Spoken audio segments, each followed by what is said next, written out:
Hi guys, and welcome back to Top Speed Golf. Today we're going to talk about how to hit the ball ridiculously far. A friend of mine, Roger Steele, we went out and hit some balls, logged them in on Flight Scope, and he's swinging over 140 miles an hour on some of his swings, carrying the ball just ridiculously far in the mid 300 yards. So we're going to go over some of these swings and key in on some of these things that you can incorporate into your own swing to pick up some more distance. Let's go ahead and get started. All right, so before we talk about the mechanics of the swing, let's talk about some of these numbers. These are unbelievable numbers, and I want to share some of these things with you. So he's swinging over 140 miles an hour on some of his swings. Most of the swings were in the high 130s.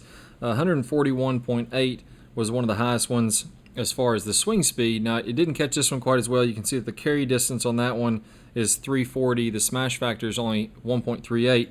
And also keep in mind that these are range balls, so these aren't even going to go the full flight of a normal golf ball. They're going to have a little bit lower ball speed, a little bit lower carry distance, but this is some amazing numbers. If we go back and take a look at another swing, this is one of the ones that had one of the farther carry distances.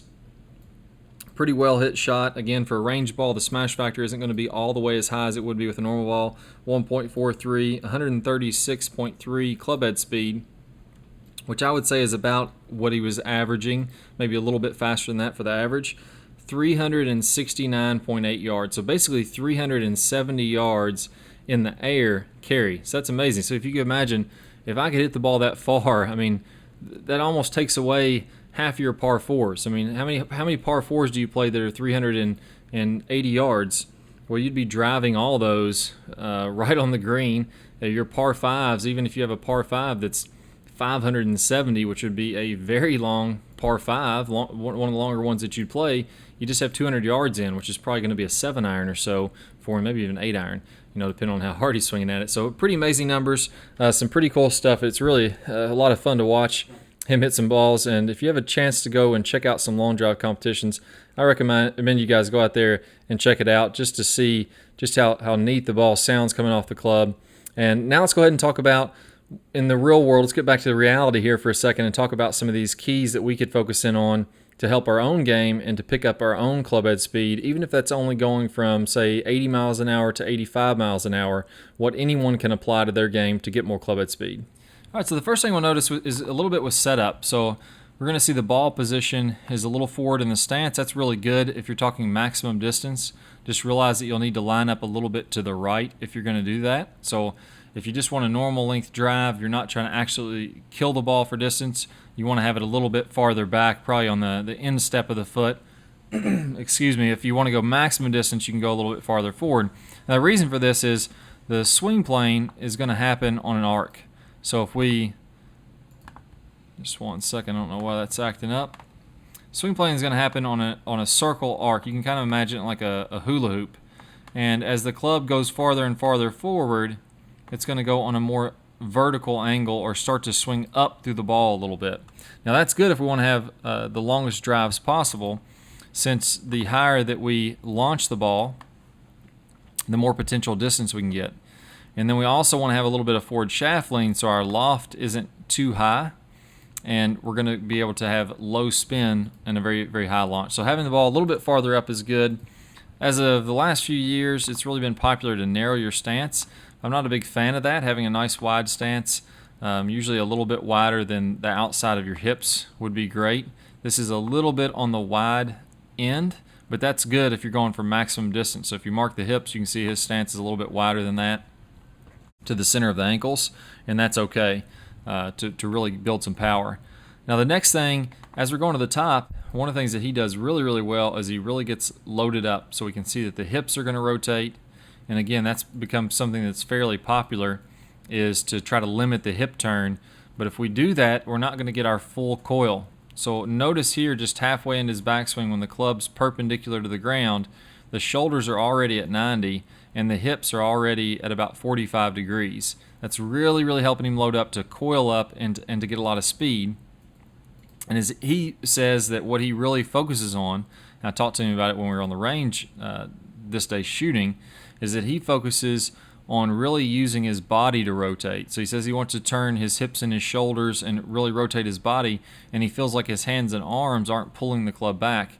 And that's going to allow you to really turn early, and then you can set the club after that. So now we're getting closer to parallel. The hips have turned probably 60 degrees. The shoulders are going past 90 degrees. So now really, really wound up. So if you're going for ultimate accuracy, you may go a little bit shorter than this, not quite as much body movement. But if you're going for ultimate distance, this is a really good wound up. You want to get wound up as much as possible. And then from here, now you have momentum to start the downswing, and you can build on that with the hands and arms. We can see these a little past parallel, and that's okay. Again, for trying to hit the ball far, you want to go a little bit past parallel, and that's okay. If you're trying to be more consistent playing tournament golf, you may shorten that up a little bit to get some more consistency.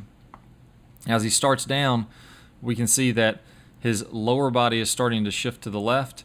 The club and the arms are starting to create a good amount of lag here.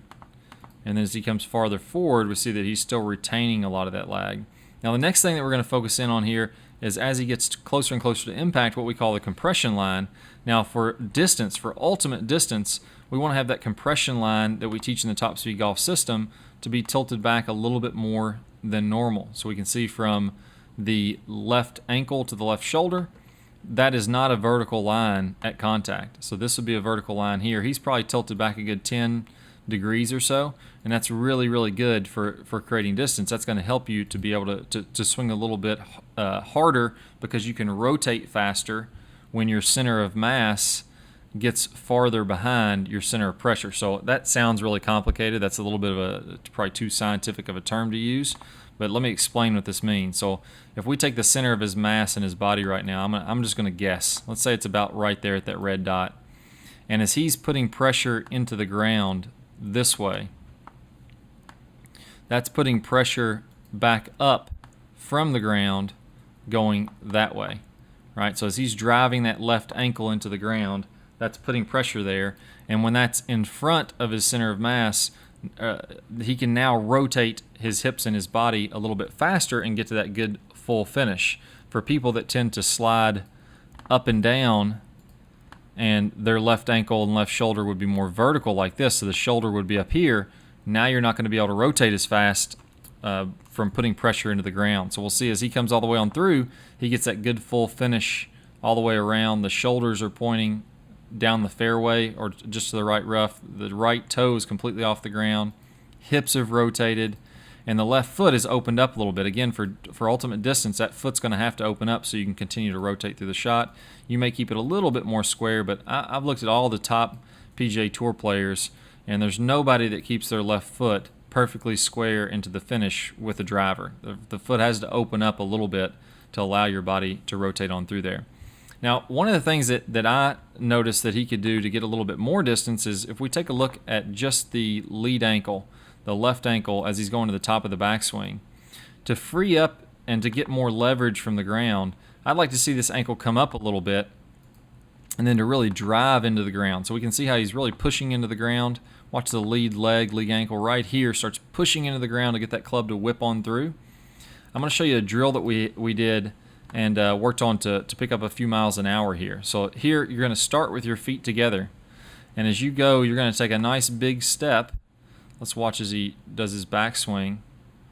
You'll see that he's rotating back, really stretching out with that lead leg. Now look how the toe is up on the ground. Now this is a bit extreme. Again, he's way to the right. We wouldn't be this far to the right in the golf swing, but this is just the drill to get fully wound up, take that step, and now watch as he comes on through. Bam, he's going to plant that ankle into the ground. So the ankle's going from being up in the air to driving down into the ground. And when you do this, now it creates more force, like we talked about, up and back from the ground. And that allows you to whip the club out and forward even harder as it's coming through there. So when he did that, we just had a little swing speed device there, and he was usually swinging about 5 or 6 miles an hour faster when he was doing this exaggerated drill than when he was taking his normal swing. So again, you don't necessarily want to hit golf balls that way, but to feel that exaggeration and to really try to get that powerful load up and then turn and drive into the ground, get that club to whip on through, that's going to pick up your speed. Exaggerate it for the drills, that's completely fine, and then you can tone it down when you're making your real swing and ultimately pick up a few miles per hour in a really easy way. So I recommend trying that out. Go ahead and stand up out of your chair if you're watching at home, grab a short club, and make 15 or 20 swings doing that step and really feel like you drive your ankle into the ground. You're going to feel that swing speed pick up. So good luck to you guys. Work hard. Good luck with your distance. I'll see you soon. All right, so for those of you who join us on YouTube, I got a great bonus video that's going to pop up in a second. We know how crucial it is. If you want to hit it far, you want to hit it swing 140 miles an hour like Richard's doing, then you're going to have to create some massive amounts of lag. We can see that he's storing up, building lag, and then he's releasing that as he's coming through contact to get that whipping action of the club. I got a great bonus that goes over the #1 lag mistake, and this is actually something that he keys in on with his takeaway that he was telling me about, and it's going to help you to get more power and more speed in a very short period of time. So I'm going to play a preview of that video. It's going to pop up. If you're joining me on a mobile device, you're going to need to go down to the description and click the link there or in the iCard, and you'll get instant access to that video that's going to help you to build lag right away. If you have any questions or comments, post them in the comments below. Click the thumbs up. That always helps us to grow the channel and to bring you guys some more good videos. And also remember to subscribe. That way you'll see our latest videos as we release them. So good luck to you guys.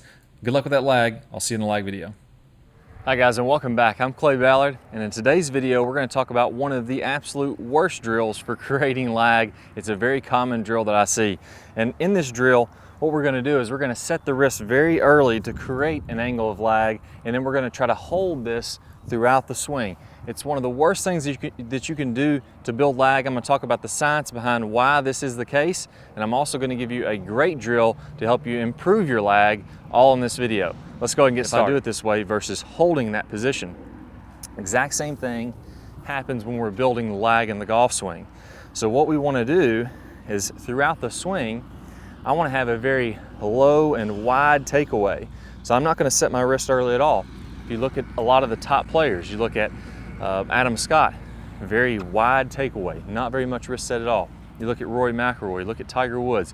All these players are using a wide takeaway and not getting very much wrist set, so that later in the swing, as we start down, we can increase this wrist set, and we're really only going to max out this angle of lag for a split second in the downswing. Okay, so a 3-step drill here. Now, as we get started with this, I want to remind you that the fulcrum in this golf club for getting a massive amount of lag is right at the end of the golf club. This is where I want my hinge point to be. I want to use the full length of this club to build lag and then release lag.